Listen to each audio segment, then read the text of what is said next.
इंधन टँकर चालक पुन्हा एकदा संपावर, त्यामुळे इंधन पुरवठा ठप्प होण्याचे चिन्ह दिसत आहेत. पाहूया सविस्तर बातमी. हिट अँड रन कायद्याविरोधात टँकर चालकात तीव्र भावना असून नाशिकच्या मनमाडमध्ये इंधन टँकर चालकांनी मध्यरात्रीपासून पुन्हा स्टेअरिंग छोडो आंदोलन केलंय आणि हे गांधीगिरीचं हत्यार उपसलंय. मनमाडच्या इंधन प्रकल्पात मध्यरात्रीपासून चालक फिरकलेच नाही, त्यामुळे येथे शुकशुकाट पसरलाय.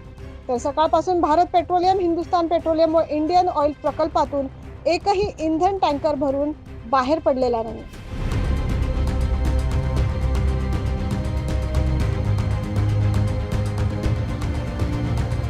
इंधन पुरवठा ठप्प झाल्याने उत्तर महाराष्ट्र, मराठवाडा तसेच अनेक जिल्ह्यात इंधन तुटवडा होण्याची शक्यता आहे.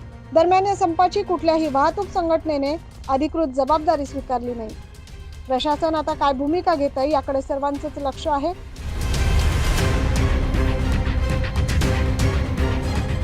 नाइन न्यूज महाराष्ट्रासाठी मनमाड येथून प्रतिनिधी अशोक बिद्री.